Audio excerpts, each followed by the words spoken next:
Today I've been kindly invited to do a 24-hour course with Northern Woodcraft.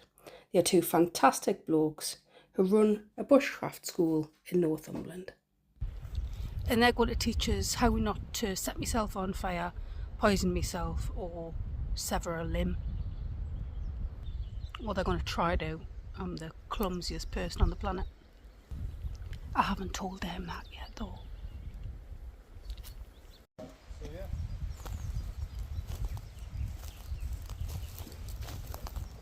To do or take seed. Looking forward to this. And as a bonus, we've got this weather.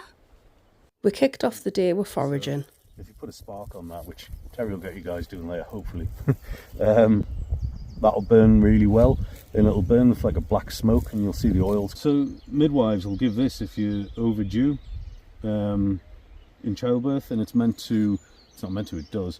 It's a natural inducer for labour. It doesn't work on men in the morning.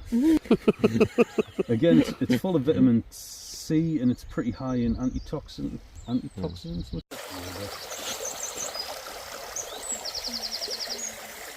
Corn leaves are edible. Does anyone know what that one is? So this is called dog mercury, and it's pretty toxic to dogs, apparently, other than just pointing it out that it grows in and around with the wild garlic. It's a good one to know. So we've now got bluebell, another poisonous that grows in and around your wild garlic. It's a regular misconception that people are snacking on this stuff instead of the wild garlic. So you can eat it? Yeah, you can eat them. The tops, or the mouse's tail they get called, they've got a bit of a mushroomy flavour to them. But this is, has anyone been bitten yet? Not yet. This is what will stop the irritation from your midgie bites. Really? This is the one you want. The stem or the top? The whole thing. The leaves. I think there's a bit more fluid running in the leaves. So you literally just mash it up, and if you get bitten, you just put it on, and that'll then take all the irritation out of your midgie bites. Where is it? This one? Yeah. There's plenty of it about. You can eat 1,000 of these, and they're not going to kill you, unless you are severely dehydrated. Who's had their water so far since I said drink water this morning? I haven't actually, it's in the bag. You haven't? I did. So you're dehydrated already, aren't you? Because there's a breeze, that belting sun's out. I can feel the sun.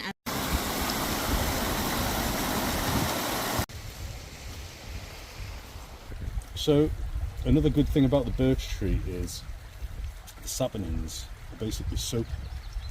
They'll create everyone grabs a couple of leaves from different parts. Soap? There's some down here. Yep. You know the stuff I don't use normally. What is this product? A couple of drops on. Yeah, that'll do. And get your leaves in and just start to mash them up, and within seconds you've got that sort of oily feeling. Sphagnum. This stuff's really dry. The wet stuff's better. It's antimicrobial, antibacterial. It's really good. So you can use that. That'll be your best product for just cleaning, actually sterilising. So you dilute this slightly, make a sort of a soap out of it as well. It's edible. It's a toothpaste. Another one. Another name. Sticks to me dog. Hard to get off. Yeah. We'll say, if you say, "Oh, well, have you got any willie?" And say, "Oh yeah, that grows here." I was talking to my mum the other day. She's an awesome forager. She's really good. If I'm ever sure about it, she's always my first sort of point of contact to run stuff past.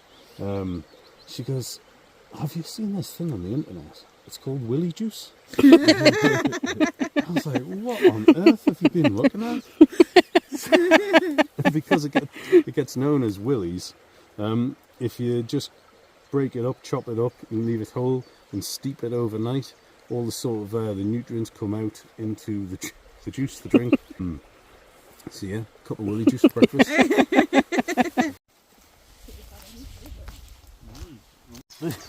There's not much to sell about it.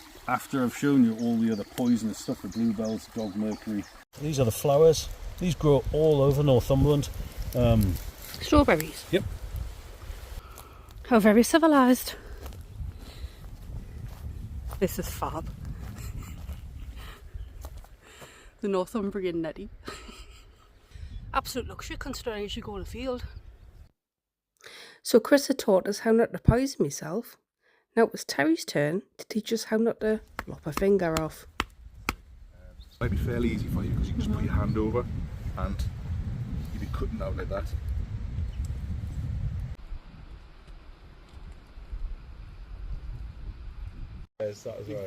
You can strip the whole bark off if you want. It was great, the whole group was great. I just kind of kept on saying, like, So far so good. Managed to keep it on my fingers. the shorter the shaft, the easier it is to shape. Hang on.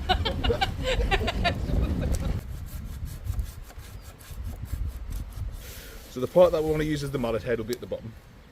And we're going to put this on a stable surface. Use the knives to batten around Okay. like that. So we'll pop it in like that because you wouldn't be able to carve your way through that. And if you're doing that, you want to kind of have the knife either side and then hit it nice in the middle. So that's up to where a branch starts to come out and it puts across sort of flat. Oh, we make it nice and neat. So you try to catch a sharp edge on your flint.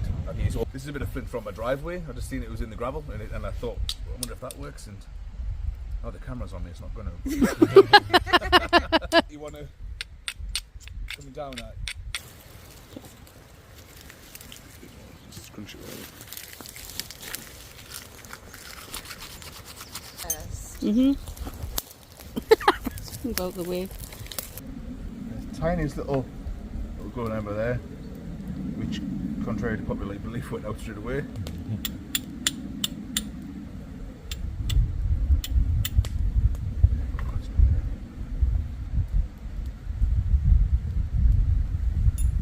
Really should be it.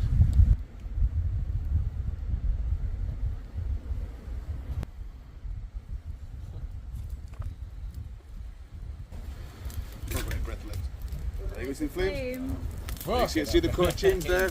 The gas is ready to go.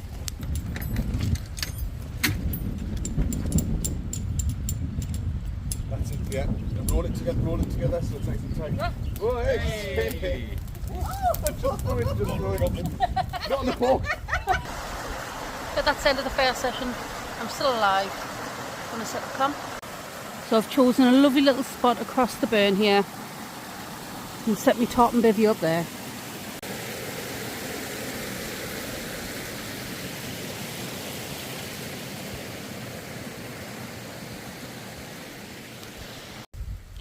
Right, that's my little setup for this evening. Got my outfit, hoop bivvy, sleeping bag, therma. Aye, job's a good one.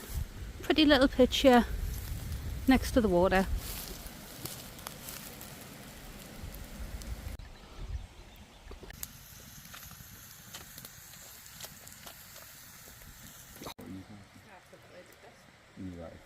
Chris cooking up a feast.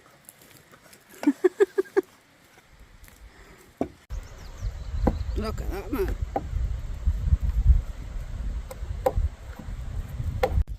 You need to come just for the food.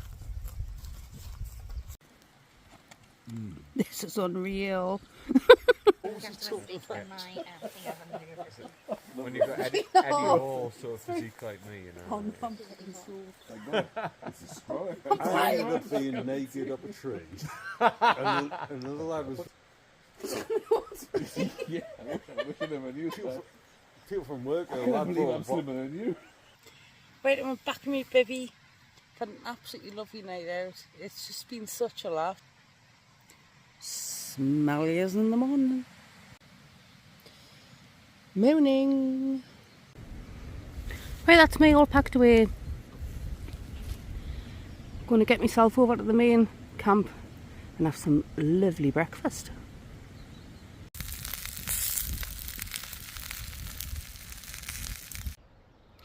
Well, I've had an absolutely brilliant time out with Northern Woodcraft. Chris and Terry are great blokes and really know what they're talking about. I've learned a load of new skills, ate some amazing food and had a proper belly laugh. I highly recommend their courses to anyone who's interested. I'll put a link for their socials and the business website in the description. Thanks for watching as always. Hope to see you all next time. Bye.